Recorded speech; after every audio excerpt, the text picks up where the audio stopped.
In this video, I'll show you how to use CommSec to easily buy and sell shares. Let's get straight into it. Alrighty, so I'll be using the desktop version of the CommSec platform for today's demonstration.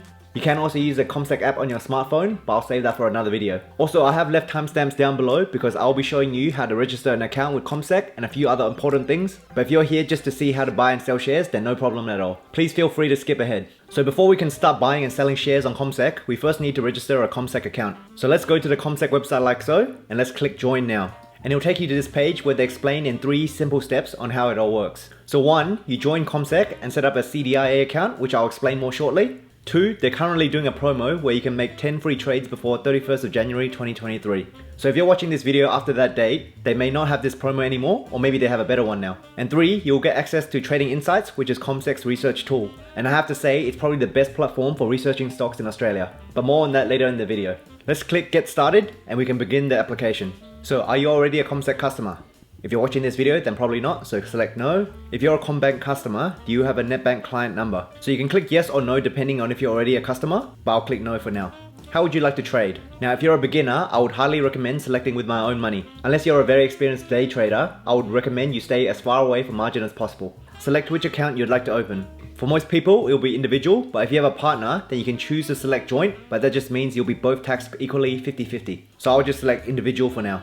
Then it will bring you to this summary page of things you should know before you start. So all applicants must be over 18 and must provide the following information. Your personal details, so probably like your driver's license or passport, an Australian residential address, a valid email, a current mobile number, and tax residency information for Australian and overseas. In terms of how you fund your trades, you have 2 options. You can open a Commonwealth Direct Investment Account, or CDIA for short.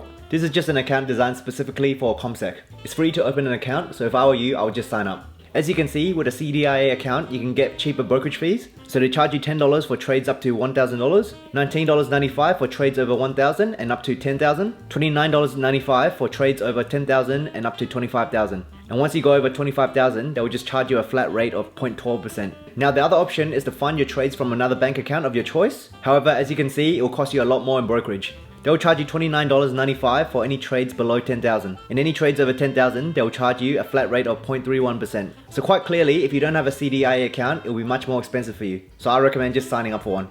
Now they will ask you for your personal details and you can fill this out pretty easy. It's just like filling out any other applications, so you should have no issues at all. Then at the bottom here, they will ask you if you want to apply for a CDIA or use another bank account. And I'm guessing most of you would prefer to open a CDIA account, so let's just select that and click open CDIA. So now they're asking, where are you a tax resident? So if you're from Australia, then just select Australia, or if you're from overseas or a combination of both, then just select the one that best suits you. Then I would choose to enter my tax file number, but you can choose to provide it later if you wish. Now they are asking for your permission to provide your bank details to your share registry so that your dividends can be paid there.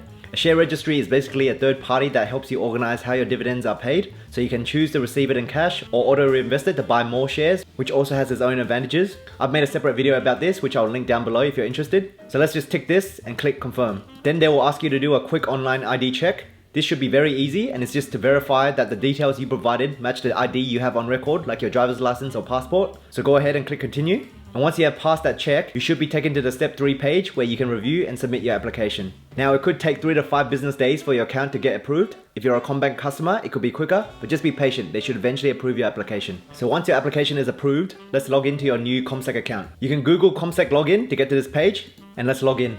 So let's start on this main page. Now I'm going to show you how to buy a stock in a minute, but let's start on the main page. If this is your first time, you may feel intimidated by all the information on the screen, but don't worry about it. It's not as complicated as it seems. So as you can see, there are a few tabs you can select like view holdings, view watch list, recommendations, and manage orders. So you can see the performance of all the market indices on the side here. Market indices are just a bunch of hypothetical portfolio of investment holdings that represents a certain market segment. For example, the All Ordinaries represents the top 500 of the largest Australian companies, which is similar to the S&P 500, which represents the top 500 companies in the United States. Then you have other indices like the Dow Jones and the Nasdaq, which along with the S&P 500 are the 3 largest and well-known US indices. You also have the FTSE 100, which is the top 100 companies listed on the London Stock Exchange in the UK. And you also have a few Asian indices. So I would encourage you to take your time and get familiar with some of the information on this page to get a better understanding of the global stock market. Alright, here's the moment you've been waiting for. You're probably keen to see how to buy a stock. So let's do it. You need to come to this box here and search for the stock you want to buy. So let's use VAS as an example since it's a very popular ETF. So there it is, Vanguard Australian Shares Index ETF.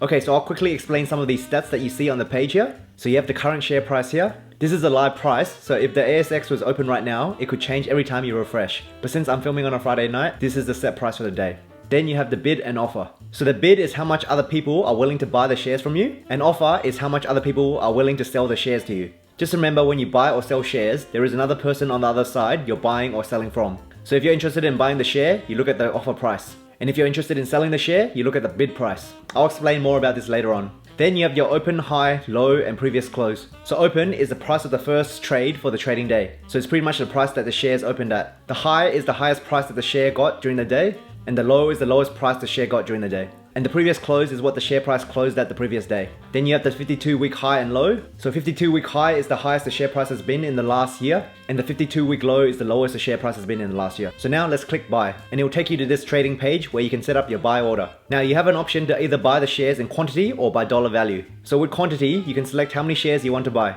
So say you want 10 shares of VAS, then you enter 10. Then you can either set a price limit or buy at market price. I would recommend using the price limit because you are more in control of how much you pay for the shares. So if we look at the offer price of $87.50, that is the minimum price that your order will be accepted. So let's set the price limit at exactly $87.50. And if I were to click proceed and hit confirm, that order should go through instantly. However, let's go back a few steps. The reason I don't like to use at market price is because the system will just buy the best available price for you, and I find that sometimes it's a bit higher than the offer price. However, I am just nitpicking here because I do admit that I am a cheapskate when it comes to things like this. I want to get the most out of my investment, but I'm sure you do as well. And for this option here, you can pick an expiry date for your buy order, or you can select good for the day. With the expiry date, you can actually set the date up to a month later. This function is useful if you want to buy the shares at a particular price. So say you only wanted to buy VAS at $85 per share, then you can change the price limit to $85 and set the expiry date to a month later. So if you look down here at the order estimate, you can see the order costs $850 plus $10 of brokerage for 10 shares of VAS. Let's go back to the dollar value because maybe you want to buy based on how much money you have. Say you have $1,000 to invest, so let's enter $1,000. It will then round down to the nearest units you can afford. So it's saying you can buy 11 units of VAS for $935, including brokerage. Let's say you have $1,200 to spend, so we'll change the dollar value. It will now round up to 14 units. Since the order value is over $1,000, the brokerage is now $19.95. So if you don't want to pay the extra brokerage just for a few more shares, then you can change it back to $1,000. So if you're happy with this, you can click proceed, and it will take you to this final page. You can double check if you're happy with everything, and then click submit order. And that's it, that's all you have to do. And now you just have to wait for your order to go through. Like I said, if you want the order to go through instantly, then you can change the price limit to the offer price. And once the order goes through, CommSec will email you a buy order confirmation. And congratulations, you just bought your first stock. Go, you little rock star. Now since I'm filming this on a Friday night when the Australian stock market is closed, I know this order won't go through. And since I'm only showing you as an example, I don't really want to buy this, so I'm going to click manage order. Then I'll click select action and click cancel. Then they'll ask me if I'm sure I want to cancel, so I'll confirm cancel order. Then this should automatically cancel before the ASX opens again the next business day, which is Monday. Now the unique thing about CommSec is their T+2 settlement. So basically a T+2 settlement is a standard process in Australia where the T represents the trade date when your buy order got filled, and +2 is the number of business days you get before settlement. So T+2 basically means trade date plus 2 business days. So what differentiates CommSec from other online brokers is that you don't actually need to have your money in your account on the day you buy your shares. You just need to have the money sitting in your CDIA account 2 business days after your trade date on settlement day. Other Australian brokers will not allow you to buy until there is physical cash sitting in your account, even though they won't take the cash until 2 business days. So that's something to keep in mind. I would personally recommend you have the exact amount of money plus brokerage fees already sitting in your CDIA account before making a buy order because it's very easy to forget. Okay, so while we're here, I'm going to show you how to sell shares. So let's search for VAS again, and this time we're going to click sell. It'll bring you back to this familiar page and everything is pretty much the same except this time we are selling. So it's telling me that I own 267 units of VAS which I can sell. So again, you can either choose to sell in quantity or dollar value. To make this example easy, I'll just enter 10 units. And for the price limit, we can have a look at the bid price, which is the maximum amount other people are willing to buy your shares for. Now, of course, you don't have to put the bid price. You can choose to sell your shares for $90 per unit and put a 1-month expiry date. And if during that month the share price goes over $90, the sell order will automatically trigger. But for this example, I'll enter the current bid price of $87.46. Then you can choose your expiry date if you wish. Again, this can be up to a month, but this time I'll just select good for day. And for this part, you don't need to worry about it because all CommSec shares are CHESS sponsored, which is a fancy way of saying the shares you buy for CommSec are directly under your name, which is a good thing. Not all online brokers have this feature, so it's another positive thing about CommSec. So if you look at the order estimate, it's very similar to when we did the buy order. They charge you $10 brokerage to sell since the order value is under $1,000. So if I change the quantity to 12 shares, then the brokerage would be $19.95. So let's change it back to 10 units, and if you're happy with everything, click proceed. Then again, it will take you to this final order page where you can double check everything, and if you're happy to proceed, then click submit order. The trade should go through instantly if you chose the current bid price or selected market value. And if you choose a higher price limit, you can wait up to a month for the sell order to go through. And that's it, my friends. It's as easy as that. Let's now look at some other features that CommSec offers. You can see these different tabs up here, and since we've already seen the home page, let's click on portfolio. This is a page which shows all the shares that you own with CommSec. I have blurred part of my screen for privacy reasons, so I do apologize for that. I just don't want you guys coming in and copying my trades without any research. So I hope you understand. But you may have noticed there are 2 accounts here.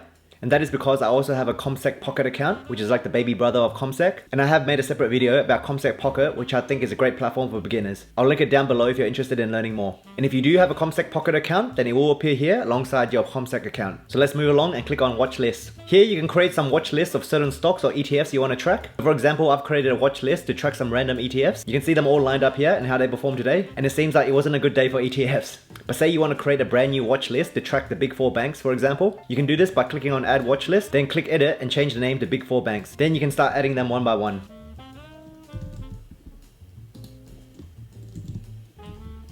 So I know most of these stock codes off by heart, but if you don't, then you can type in their full name and they'll find it for you. So for example, let's enter Westpac. And there you go. So the stock code, or the ticker symbol as it's also called, is WBC. And click save. And there you go. You can now track how the big 4 banks are performing every day. Feel free to play around with this, as it can be very useful if you are researching certain stocks in a particular sector. Let's move on to quotes and research. This is a page where you can do your research on whatever stock is on your watch list. I won't go over everything as it will take too long for one video, but as you can see, this page provides a high-level summary of what's happened in the pre-market, or in other words, what's happened overnight. Then you get a summary of what's happened today during 10 AM to 4 PM, which is the time the ASX is open. These are live data, so if you're looking at this page when the market is open, it will constantly be changing. Then you can look at the post-market review, which summarizes everything that's happened for the day and how stocks have performed. You can also move into sectors, which breaks down different types of market sectors like energy, materials, industrial, consumer discretionary, and staples, and so on. And if you click quotes here, it will bring you back to VAS, which we were previously looking at. And on the summary, you have a table of all the buyers and sellers. If the market was open, it will show the live data on how much and how many shares were bought or sold over the course of the day. The announcement tab shows all the important announcements that the company wants to share with their investors, so you can have a look through these. For example, this one is about how much dividend Vanguard is going to pay their investors for the most recent quarter. If we look at the charts, it will show you how the stock has performed over a set period of time. This one is showing 1 year, but we can change that to 3 years, 5 years, 10 years, or even since inception date. You might be wondering what this second line is, and that is just a simple moving average, which represents the average price of VAS over a specified period. And if you don't like it, you can remove it here. Or you can even add another stock to compare with VAS. So let's select AFI, which is a stock made famous by the Barefoot Investor that tracks a similar portfolio to VAS. And as you can see, the chart is telling us that their performance has been very similar for the past decade. Then you have distributions, which shows the dividend information, including how much dividend will be per share and the dividend pay rate. This can also be found on the Vanguard website, but it's nice to see everything in one place. Then you have performance and risk, which is pretty self-explanatory. And you have holdings, which shows a breakdown of what VAS is made up of, which is quite visually pleasing. And that's about it. I'll leave you to explore the rest of these tabs yourself, otherwise this video will go on forever. And I do recommend once you do sign up to CommSec, go through the platform and familiarize yourself with all the functions, because it's one of the best platforms to do stock research and analysis. Also, just a disclaimer, this video is not a recommendation to use CommSec. I'm not sponsored by CommSec, nor do I have any affiliation with them. I'm just making this video to show you how to use CommSec since it's such a popular platform and I get asked about it a lot. Also, I am not a financial advisor and this video is for educational purposes only. So please use the information I provide today to do your own research and make your own decisions. And there you have it, my friends. This is how to use CommSec to buy and sell shares. I hope this video was helpful for you, and if it was, please give it a like so it can help out more people. Also, be sure to subscribe to my channel if you haven't already, because I make a ton of personal finance videos just like this one, and you don't want to miss them. And if you are keen to learn more, check out these videos on the screen, and until next time, my name is Brian, and I hope you make a lot of money.